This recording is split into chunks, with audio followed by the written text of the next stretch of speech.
Welcome. I'm Halcyon. This is Hug Nation.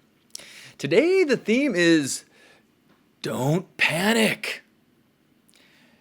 Douglas Adams and the Hitchhiker's Guide to the Galaxy made sure that don't panic and always have a towel was known throughout the galaxy. Notice that my towels almost are always pink because when I do use my hair dye, I immediately destroy any non-pink towel that I own. But the don't panic message that I want to talk about has been hitting me in all these different ways. And, the last few months have been filled with information and news and stories that either have legitimate cause for concern or inflated cause or artificial cause. But there certainly has been a tone of, dare I say, panic.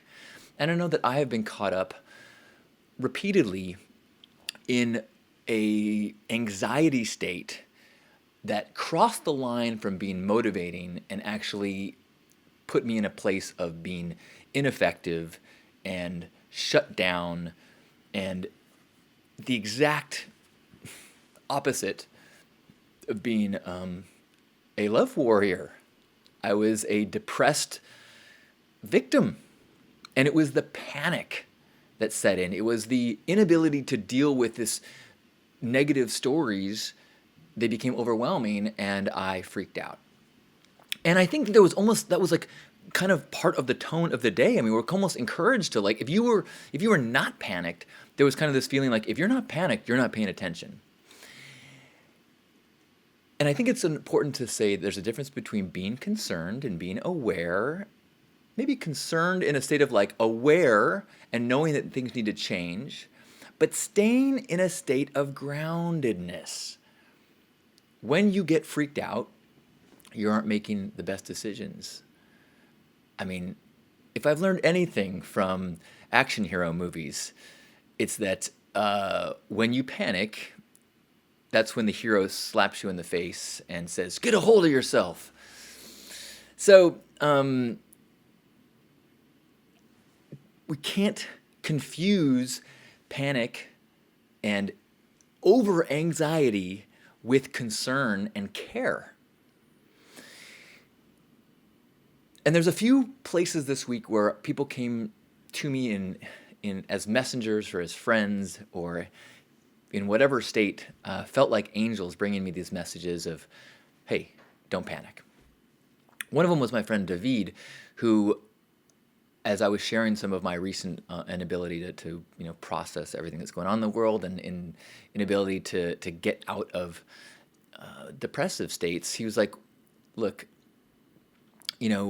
every generation has this story of the world's ending. This is as bad as it's ever been. The sky is falling. Every generation thinks that. There is always a doomsday cult. There is always, the news of the day is always that things are terrible. Now, we have even more effective and more, convincing news now. We've got 24/7 news cycles that, in order to keep our attention, have to really pump up the panic. Not saying that there is not reason for concern. Just saying that we have had cycles of bad scenarios over and over and over through history. He said, look, is this worse than the Crusades and the Inquisition? Is this worse than the Holocaust? No, it's bad. It's things that we need to process, and it's things that we need to deal with without falling into panic.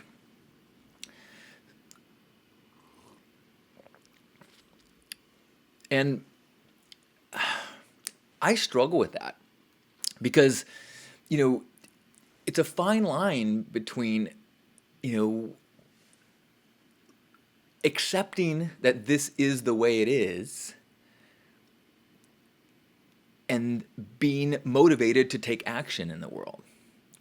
And that has become a theme of Hug Nation for a while now. It keeps coming back because I think this is the new normal.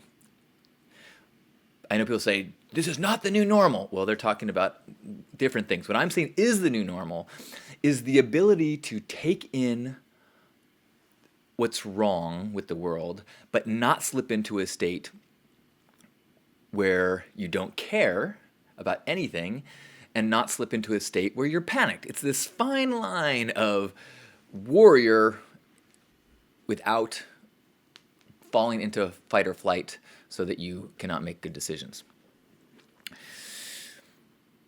The next don't panic message that I got was from my friend Wilkes, who, as I was talking to him, he kept bringing up all these alternate news stories and all these narratives about science and about developments in energy and solar and batteries and all these things that are going on right now in the world that are so exciting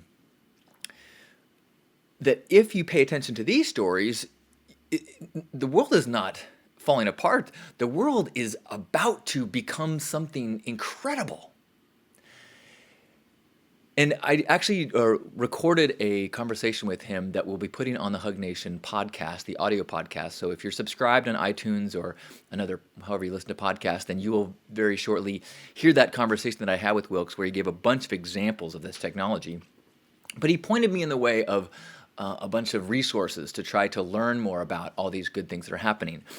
Peter Diamandis talks a lot about exponential technologies and how, just like computers get more and more and more powerful, exponentially so, and smaller, there are lots of technologies like that. And if you project outward in these technologies of energy, for example, the world changes dramatically. And something like a oil pipeline, if you can pull back from the now and look at it from 10, 20 years in the future, it's an entirely different story.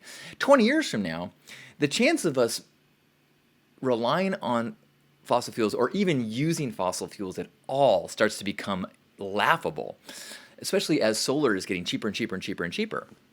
And so Wilkes helped me to pull back and look at the world from not in the fight that's happening in the now, but in the more global 10-year, 15-year, 20-year, 30-year perspective of humanity, and know that we are actually on track to solving a bunch of things that are causing the problems of now. And the other thing, just in terms of don't panic, is the news this week at the Dakota Access Pipeline. And I guess maybe this is a segue, because on one hand, how do I say this? Yesterday there was people that were saying, victory, and it was kind of like when George Bush, celebrated victory atop that aircraft carrier of the Gulf War when we were far from winning, but I do think there is something to celebrate for sure. Now, if you've not been following the news of the day, the Army Corps of Engineers has said that they're not going to grant easement and are going to ask for an environmental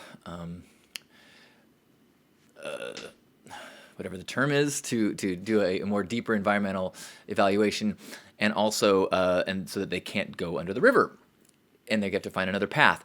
So that is a victory. However, the Energy Transfer Partners, issued a announcement today. It didn't even wait a day. They didn't even let people, I don't understand the strategy behind this, but they said, look, that announcement that came from the government yesterday was just policy.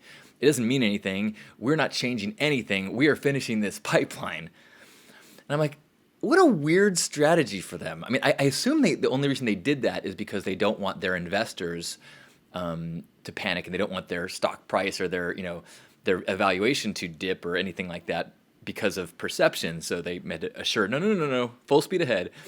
Because I would think that if I was at the helm of this battle between all all the warriors of righteousness and good and the evil corporation, that if there was a symbolic win that was making them all go, we win, we're going home, I would just be quiet and let them all leave and then go, finish my pipeline, instead of telling them we're going to start, nope, we're not. I don't quite understand that. So here's what we need to celebrate: being heard. That is significant. Over the course of the last year, with the Bernie movement and with the election, and with Black Lives Matter, it was starting to feel like it doesn't matter what you do. It doesn't matter how right you are. It doesn't matter how many people or how loud the voice. It just doesn't matter, that we are totally ineffective against the forces of the status quo, against the forces of corruption, against the forces of this oppressive system. And so to have a tiny victory, even a symbolic victory, it's like, oh my gosh, we're not invisible. Oh my gosh, you can be heard. It just takes a lot. But it is kind of exciting when we see what has happened, or what did occur. We had this, massive coming together of native peoples, 200 tribes or something like that, coming together at the biggest way ever. Plus a large population of burners and hippies, which I'll get to that another time. And the exciting final step that happened in the over the weekend really was the arrival of the veterans. And so this combination of all these diverse voices became something that could not be shoveled into, it's not just, oh, the uppity black people, oh, the, overdramatic Native Americans, oh, the whiny anti-war protest. No, it's all these people. And when you add veterans into it, then it really makes it hard for the conservatives to be like, haha, stupid liberals. Like, actually, you got to listen to the veterans. You have to. Politically, you have to. Unless you're Trump, then you can say, I only value war heroes who don't get caught prisoner.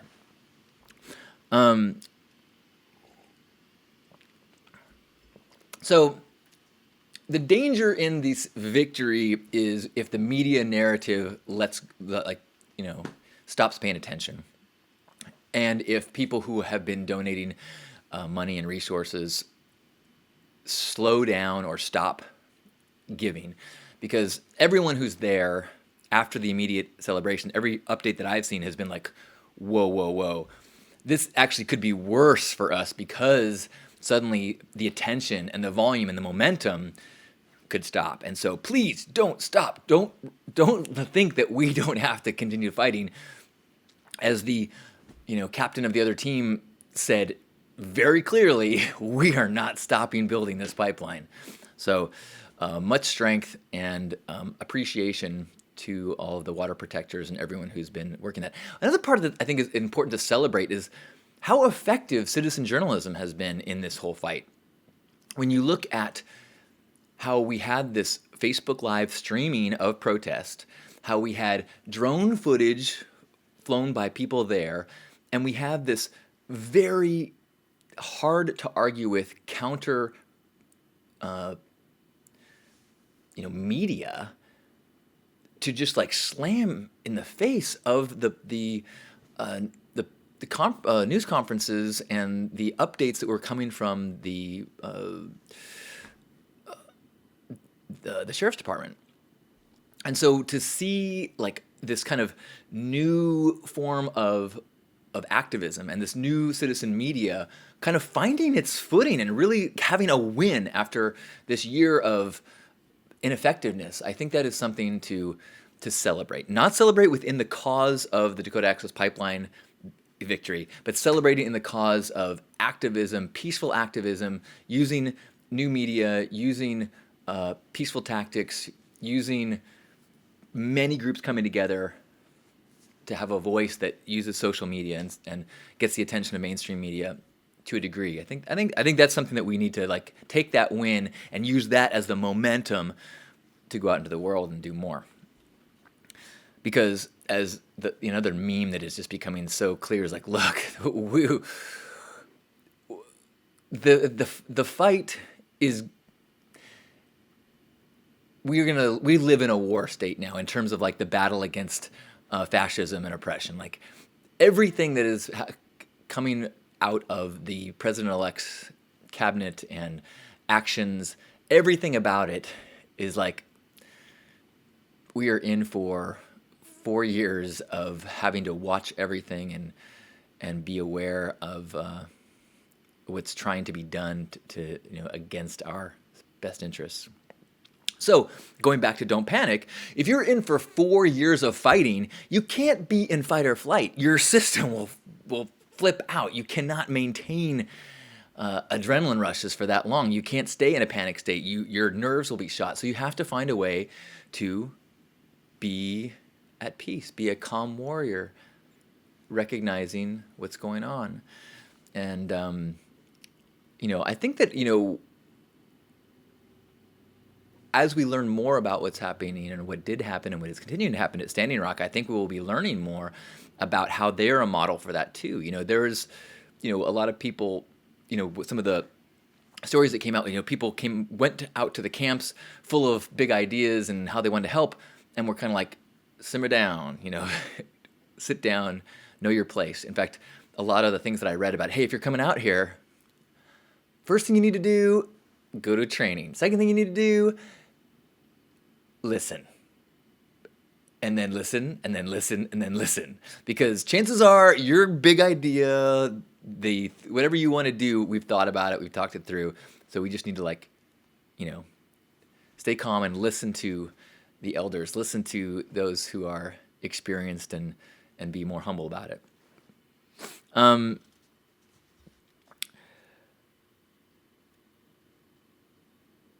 Yeah, so I think the tone of the day for me, and the one that I'm taking away from all this is yes, the new normal is one where there is obstacles and challenges at every turn. But the new normal is also finding a way to not live in anger and panic in the face of all that, so that we can be effective, so that we can still enjoy our lives and still celebrate while there's also things that we wish we could change. There's always crap and cone. There's always good and bad. And the important thing is to deal with the crap while you're dealing with the crap, and celebrate the cone when you're eating the cone. And don't set down your cone just so that you can say, as long as there's crap in the world, I will never enjoy ice cream again. You can make that choice. I don't think that makes us into effective activists and warriors to be total martyrs towards joy, or of our joy. On behalf of Grandpa Caleb and all the Love Warriors, happy Hug Nation. I love you.